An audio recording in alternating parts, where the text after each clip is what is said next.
এই মুহূর্তে কিন্তু একটা ট্রানজিশন চলছে বলা যায়। আগামীকাল পর্যন্ত কিন্তু মমতা বন্দ্যোপাধ্যায় সরকার তার মেয়াদ রয়েছে এবং স্বাভাবিকভাবে তারপর কিন্তু বিধানসভা একেবারে ডিসলভ হয়ে যাবে এবং আগামী 9 তারিখে নতুন সরকার অর্থাৎ বিজেপি সরকার তাদের শপথ গ্রহণ করার কথা। আর এরই মধ্যে রাজভবনের ঠিক কি ভূমিকা রয়েছে, কারা কারা এলেন, কি কথা হলো, জিলাম করঞ্জাই রাজভবন চত্বর থেকে, লোকভবন চত্বর থেকে সরাসরি রয়েছেন এই মুহূর্তে আমাদের সঙ্গে।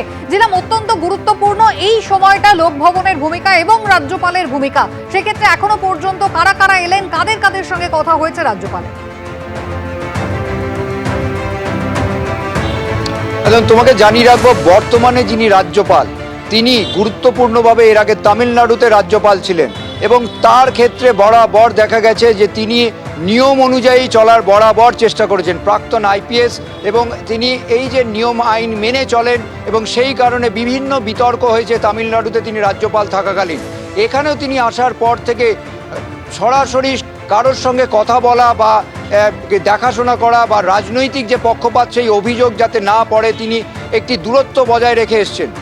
মাঝে একটি অনুষ্ঠান ছিল যেখানে তিনি বক্তব্য রেখে শুধুমাত্র জানিয়েছিলেন যে এ রাজ্য অনেক পিছিয়ে পড়েছে।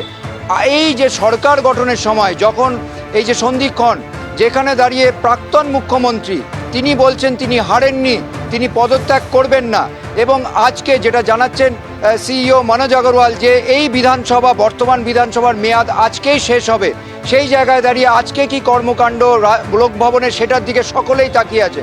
আজ সকালে আমরা দেখলাম 11টা নাগাদ সিইও মনোজ আগরওয়াল তিনি এলেন এবং তিনি আসার পর ভেতরে গেলেন। তারপরে আমরা দেখলাম যে রাজ্য সরকারের বর্তমানে আরও একজন বিশেষ সচিব তিনি এলেন, তিনি ব্যাকওয়ার্ড ক্লাস ডিপার্টমেন্টের সচিব তেমনটা জানতে পারছি সঞ্জয় বাংসাল তিনি এলেন।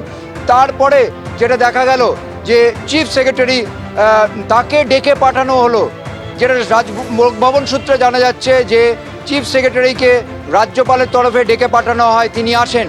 তিনি ঢোকার পরপরই মিনিট 10-এর মধ্যে আমরা দেখলাম যে সিইও মনোজ আগরওয়াল বেরিয়ে গেলেন এবং বেরোনোর সময় তিনি স্পষ্ট জানিয়ে দিয়ে গেলেন যে যারা নির্বাচিত হয়েছে তাদের গেজেট নোটিফিকেশন জমা দেওয়া হয়েছে এবং এই বিধানসভার মেয়াদ আজকে শেষ হবে এবং বাকি কাজ লোকভবন থেকে রাজ্যপাল করবেন। একদম জিলাম, তোমায় ধন্যবাদ। সিইও মনোজ কুমার আগরওয়াল তিনি কিছুক্ষণ আগেই বেরিয়ে এসেছেন লোকভবন থেকে। বেরোনোর সময় সাংবাদিকদের মুখোমুখি হয়ে কি জানিয়েছেন দেখুন। কথা নিয়ে এটা তো আপনি অনারেবল লোক ভবন সঙ্গে কথা করবেন, এটা আমার কোনো ইখতিয়ার নেই।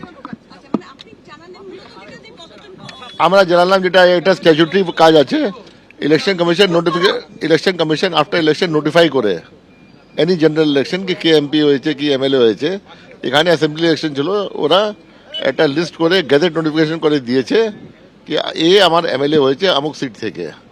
এখন অ্যাসেম্বলি কনস্টিটিউট করা বাকি কাজ যেটা আছে ওটা লোক ভবনে আছে, ওটা কোনো ইসিআই রোল নেই।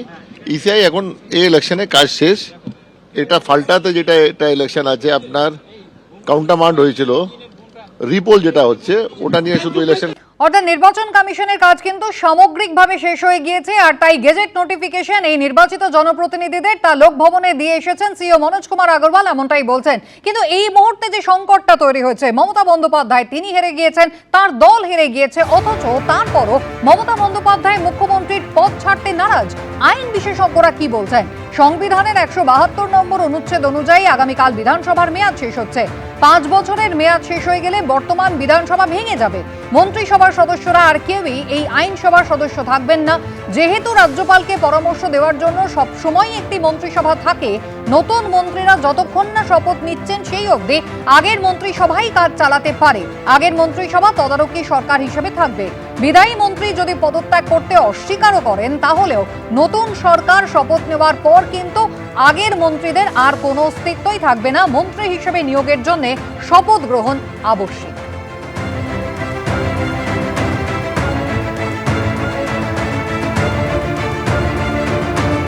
সংবিধানের 164 নম্বর ধারা বলছে যে chief minister and other ministers shall hold the office during the pleasure of the governor. কাজে এই সমস্ত ঘটনামালাকে সাজিয়ে রাজ্যপালের এই অধিকার থেকে যায় যে এই বিদায়ী মন্ত্রিসভাকে ভেঙে দিয়ে আইদার ওই মুখ্যমন্ত্রীকে পুনর্নিয়োগ করা এই কয়েকদিনের জন্য কেয়ারটেকার গভর্নমেন্ট হিসাবে, অথবা দায়িত্বটা নিজে নিয়ে চালিয়ে নিয়ে শপথ গ্রহণের পরে নবনির্বাচিত যে সরকার এলো তার হাতে দায়িত্বভার তুলে দেওয়া। উনি যেটা করছেন সেটা ভদ্রতা বোধ থাকলে করতেন না, সৌজন্য থাকলে করতেন না। উনি যদি সৎ রাজনীতিবিদ হতেন তাহলে করতেন না। তো উনি তো কোনোদিন সৎ রাজনীতিবিদ ছিলেন না, তিনি সবসময় দুর্নীতি করে এসেছেন এবং সেইটা করতেই তিনি যান। আমরা তো হারিনি, হারলে পদত্যাগ করতাম। রাজ্যে তৃণমূল ধরাশায়ী হওয়ার পরও এমন আজব দাবি করলেন মমতা বন্দ্যোপাধ্যায়, যা তীব্র সমালোচনা করেছে বিজেপি। লজ্জাজনক হারের পরেও কেন ক্ষমতা আঁকড়ে ধরে থাকতে চাইছেন তৃণমূল নেত্রী, উঠছে প্রশ্ন।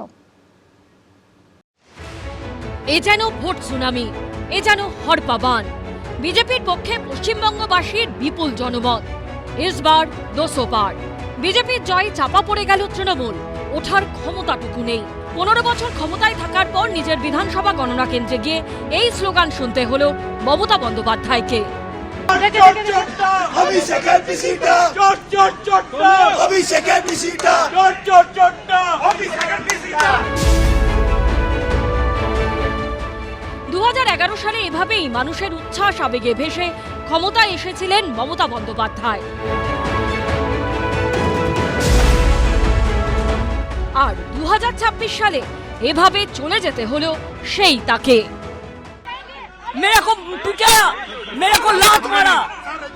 মঙ্গলবার আজব দাবি করলেন তিনি। হারলে আমি যদি শপথ দিতে যেতাম তাহলে আমি রেজিগনেশনটা করতাম। এখন তো কোশ্চেন ডাজন্ট অ্যারাইজ। কিন্তু নিজের হার দলের লজ্জাজনক হারের পরও কেন ক্ষমতা আঁকড়ে থাকতে চাইছেন মমতা বন্দ্যোপাধ্যায়? যা সম্ভব নয় তা জেনেও কেন পদত্যাগ করতে চাইছেন না তিনি? গণতান্ত্রিক পদ্ধতিতে কি কোনো বিশ্বাস নেই মমতা বন্দ্যোপাধ্যায়ের?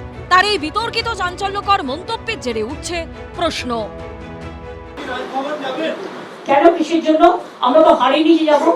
জোর করে দখল করে যদি কেউ মনে করে যে আমি কি রেজিগনেশন দিতে হবে, নো, নট দ্যাট। কিন্তু এ কি করে সম্ভব? হারলে হার স্বীকার করে রাজ্যপালের কাছে পদত্যাগ করতে হয়, এটাই তো নীতি, পদ্ধতি, নিয়ম, রেওয়াজ। হারের পর কি মমতা বন্দ্যোপাধ্যায়ের এসবের উপর থেকে বিশ্বাস উঠে গেছে?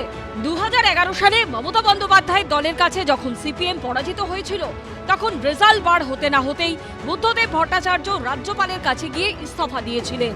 এটাই পদ্ধতি। তাহলে কার্যত গোহারা হারার পরও মমতা বন্দ্যোপাধ্যায় কেন ইস্তফা দিতে রাজি হচ্ছেন না? পরাজয়ের ফলে তিনি কি দিশেহারা হয়ে পড়েছেন? ভোটে জয় পরাজয় থাকবে, তাহলে সত্যিকে সত্যি বলে স্বীকার করে নিতে অসুবিধা কোথায়? যে ধরনের কথা উনি বলছেন সেটাতে উনি নিজেকে হাস্যাস্পদ করে তুলছেন। উনি কিছুদিন ধরে প্রচারের আলোয় থাকতে চাইছেন এইসব ধরনের কথা বলতে। এইসব জোকারির কোনো উত্তর ভারতীয় জনতা পার্টি বা সংবিধানে বিশ্বাস করা কোনো রাজনৈতিক দল দিতে পারে বলে আমার মনে হয় না। 7ই মে বৃহস্পতিবার শেষ হবে চলতি রাজ্য সরকারের মেয়াদ। কিন্তু মমতা বন্দ্যোপাধ্যায় কি করবেন? ভোটের ফলাফল বেরোনোর পরও তার মন্তব্যে বিতর্ক থামছে না। আশাবুল হোসেন, দীপক ঘোষ ও শিবাশিস মৌলিকের রিপোর্ট, এবিপি আনন্দ। এবিপি আনন্দ, এগিয়ে থাকে, এগিয়ে রাখে।